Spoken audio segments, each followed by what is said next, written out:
귀순어민 강제 북송 사건을 수사 중인 서울중앙지검이 당시 문재인 정부에서 출입국 관리법과 북한 이탈 주민법을 근거로 어민을 북한으로 보낸 것은 위법하다고 보고 본격 수사에 착수한 가운데 검찰이 박지원 전 국정원장에 대해 출국 금지를 했습니다. 미국에 체류 중인 서훈 전 국정원장에게는 입국 시 통보 조치를 취했습니다. 검찰은 서훈 전 국정원장 등이 각 기관 소속 공무원들에게 귀순 어민들을 강제로 북송하도록 지시하는 것은 직권을 남용해 의무에 없는 일을 하게 하는 것으로 직권남용 혐의 적용이 가능한 것으로 보고 수사 중인데 다음 주 관련자들에 대한 줄소환이 이어질 전망입니다.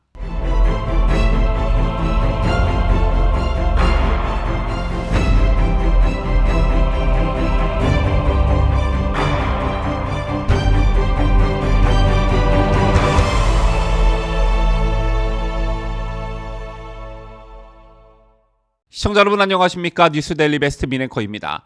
이른바 귀순어민 강제 북송 사건은 이미 그 잔혹성이 만천하에 다 드러났습니다.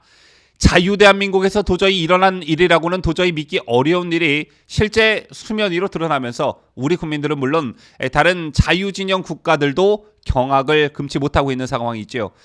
그렇다면 귀순에 우리 국민 신분이었던 북한 어민들을 사지로 내몰았던 관련자들을 법의 테두리 안에서 심판해야 할 텐데 어떤 죄목들이 가능할까요? 일단 직권남용이 유력하게 검토되고 있습니다. 귀순어민 강제 북송 사건을 수사 중인 서울중앙지검이 출입국 관리법과 북한 이탈주민법을 근거로 어민을 북한으로 보낸 것은 위법하다고 보고 본격 수사에 착수한 것으로 전해졌습니다. 이미 수사팀을 증원해 놓은 상태이죠. 특히 검찰은 서훈 전 국정원장 등이 각 기관 소속 공무원들에게 귀순어민들을 강제로 북송하도록 지시하는 것은 직권을 남용해 의무에 없는 일을 하게 하는 것으로 직권남용 혐의 적용이 가능한 것으로 보고 수사 중입니다. 이와 동시에 검찰은 서해 공무원 피살 사건과 관련해 박지원 전 국정원장에 대해 출국 금지를 했고 미국에 체류 중인 서훈 전 국정원장에게는 입국 시 통보 조치를 취했습니다. 이에 따라 현재 국내에 있는 박지원 전 원장은 1개월간 출국이 금지됐고요. 출국 금지 기간은 검찰 요청에 따라 연장될 수도 있습니다. 또 미국에 체류 중인 서 전 원장은 귀국과 동시에 귀국 사실이 검찰에 통보되게 되어 있습니다. 검찰이 이번 사건과 관련해 얼마나 큰 의지를 가지고 있는지 알 수 있는 대목인데요. 여러분 아시다시피 박 전 원장은 공무원 피살 당시 첩보보고서를 삭제한 혐의를 받고 있고요. 서 전 원장은 어민 북송에 앞서 합동조사를 강제로 조기 종료한 혐의를 받고 있습니다. 박지원 전 원장과 관련해서는 국정원의 내부감찰 과정에서 이대준 씨가 북한군에게 대한민국 공무원이다 구조해달라고 요청했다는 감청 내용이 삭제된 것으로 드러났고요. 서훈 전 원장은 탈북어민 납포 뒤 보통 수주에서 수개월 걸리는 합동신문을 빨리 끝내라고 지시했다는 혐의를 받는데 납포 사흘 뒤 정부는 북한에 귀순 어민 선박을 인계하고 싶다는 뜻을 먼저 전했다고 하지요.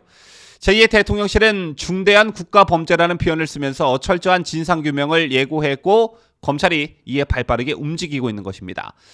먼저 검찰이 주목하는 것은 이들에게 직권남용 혐의를 적용할 수 있을지에 대한 여부인데요. 여러분 아시다시피 직권남용은 직권을 남용해 의무에 없는 일을 하게 하는 것을 가리키죠.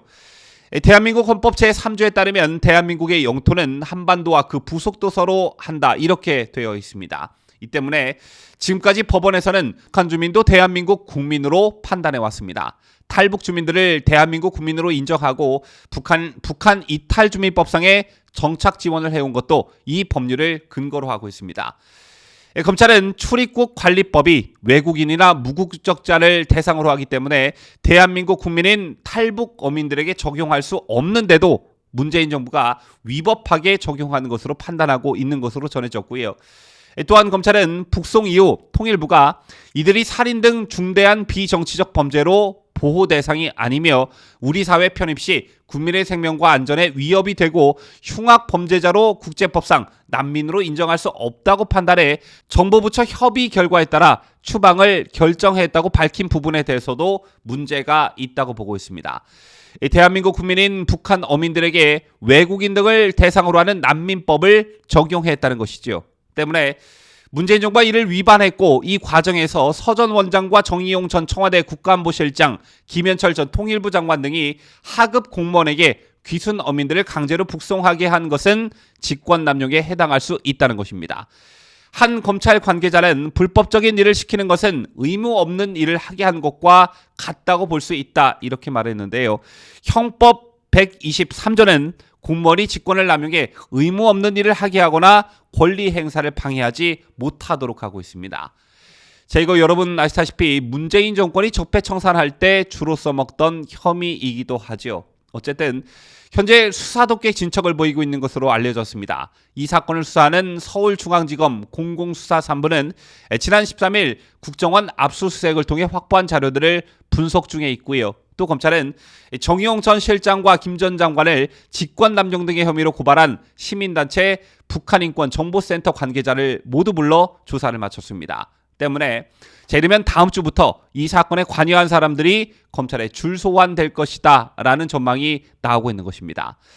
이런 가운데 과거에 진짜 귀순 의사가 없어서 북한으로 보내진 사람들의 모습을 담은 기록사진이 화제가 되고 있습니다.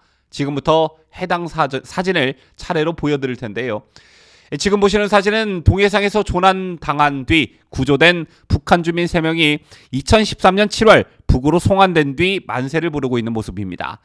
지금 보시는 사진은 독도근해에서 구조된 북한 선원이 2014년 6월 16일 판문점에서 북한으로 돌아가고 있는 모습이고요. 지금 보시는 사진 역시 동해상에서 구조된 북한 선원이 2018년 2월 18일 판문점을 통해 북측에 인도되고 있는 모습입니다. 통상통일부는 판문점에서 북송 시 기록 차원에서 사진을 남겨왔다고 하는데요. 보셨다시피 2019년 11월 당시 북송 어민들처럼 돌아가지 않으려고 강하게 저항하거나 자해하는 등의 경우는 없었습니다. 통일부에 따르면 2010년 이후 지금까지 해상 등을 통해 북한 주민이 남측으로 직접 넘어온 경우는 지난 12년간 총 67회, 인원수로는 276명이었습니다. 최종 북송된 경우는 2019년 11월 탈북어민 2명을 포함해 모두 47회로 194명이었다고 하는데요. 북송 사례는 어로 작업 중 기관 고장 등으로 표류하다가 남측으로 내려온 뒤에 다시 북한으로 돌아간 경우가 많았고, 배가 부서졌을 경우에는 판문점을 통해 배에 문제가 없다면 배에 태워서 북송이 이루어지는 경우가 보통이었다고 합니다. 어쨌든 지금까지 드러난 것만 봐도 탈북어민 강제 북송 사건은 그냥 넘어갈 일이 아닙니다.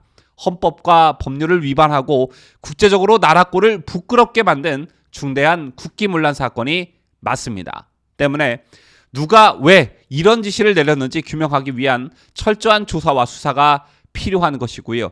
자, 그런데 서훈, 김현철 등 핵심 관련자들이 약속이나 한 듯 미국에 체류 중이라고 하죠. 부디 수사가 지연되는 사이 이들이 입을 맞추고 핵심 증거가 누군가에 의해 사라지는 일이 없도록 검찰의 신속한 수사를 촉구합니다. 지금까지 저는 자유대한민국을 소화하는 뉴스데일리 베스트 민앵커였습니다.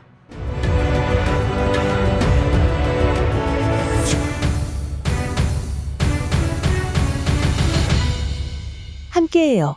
뉴스데일리 베스트.